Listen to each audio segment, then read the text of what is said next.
안녕하세요, 맛쪽입니다. 일단 트럼프의 탄핵의 결과가 나왔습니다. 트럼프의 탄핵안은 부결되었습니다. 이에 트럼프 오피스의 반응은 자신을 지지해준 의원들에게 감사함을 말했습니다.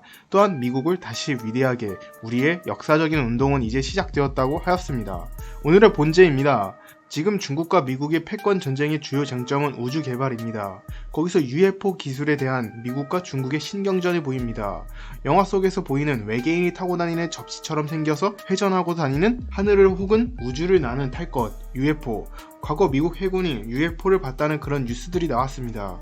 저는 지금 외계인이 있다 없다를 얘기하고 싶은 게 아니라 이러한 기술을 지금 미국과 중국이 개발 중이라는 것이죠. 그리고 미국에서는 이 UFO가 중국의 기술이 아니었을까라는 의심을 하고 있는 상황입니다. 미국과 중국이 우주 개발에 힘쓰는 이유는 우주에 있는 엄청난 에너지로 추정됩니다.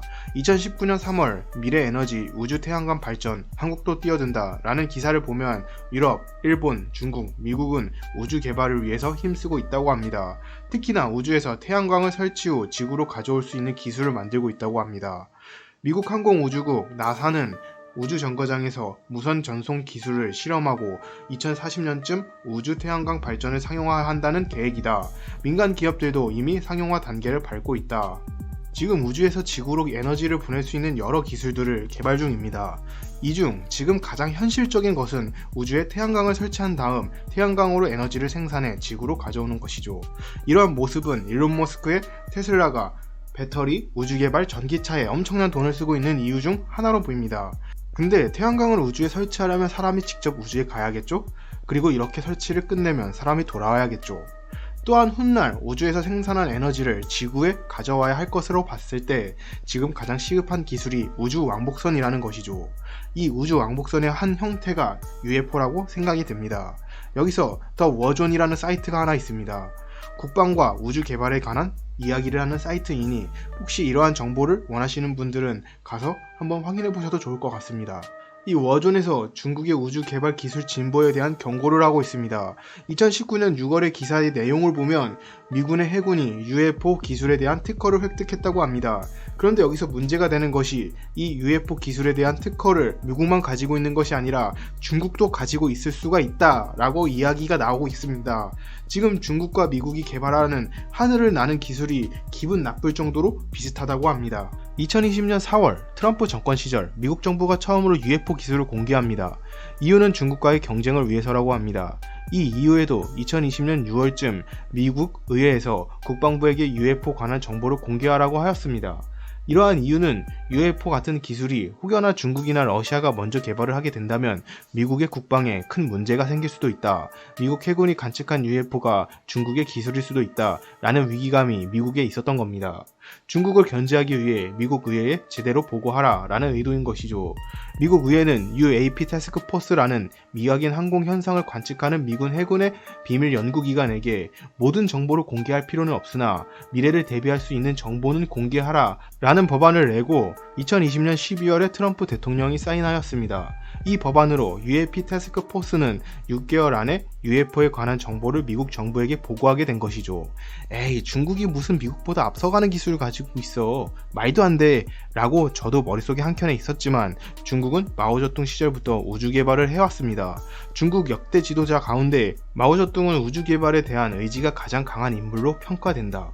중국은 1961년부터 우주 강국이 되겠다는 의지를 표명해 왔습니다. 핵무기, 인공위성, 탄도미사일 3개를 성공하겠다라는 의지가 강했죠. 그리고 2020년 6월 중국은 중국판 GSP 위성, 베이더우 위성을 완성했다고 합니다. 중국은 2000년부터 인공위성을 쏘아 올렸습니다. 2020년 기준으로 50개의 위성을 쏘아 올렸고 이 중 34대가 상용으로 사용되고 있습니다. 그 외에도 우주정거장 건설 등 중국은 우주 개발에 적극적인 모습을 보이고 있습니다. 다시 GSP 위성으로 이야기를 돌아와서 중국은 이 GSP 위성을 자동차의 자동주행을 위해 쏘아 올린 것이라고 말합니다. 하지만 일각에서는 5G와 이 GSP 인공위성이 결합하여 군사적인 목적으로 사용될 수 있다고 말하고 있습니다. 미국 GSP에서 독립하라. 러시아, 일본, 중국, EU 독자 시스템 개발 경쟁 라는 칼럼을 읽어보면 GSP는 원래 미국 국방부가 미사일을 유도하기 위해 1978년부터 구축한 군사 네트워크다 크루즈 미사일의 목표를 정확하게 타격하고 CIA 요원이 적지에서 임무를 수행하는 데 이르기까지 미국 우주 전략의 근간이 GSP이다. 최대 3m 이내의 물체를 추적할 수 있다 라고 나오는 것을 보면 이 GSP 위성이 얼마나 군사적으로 중요한지 알 수 있습니다. 그리고 또한 중국은 창어 4호, 인류 최초로 달 뒷면 착륙, 중국의 탐사선이 달의 뒷면에 착륙했고 여기서 중국은 달의 뒷면에서 식물을 재배하고 연구하면서 달에서도 사람이 살 수 있는 환경을 만들려고 하고 있습니다. 이러한 모습을 보면 알 수 있듯 중국의 우주 개발은 정말 무시할 수가 없습니다.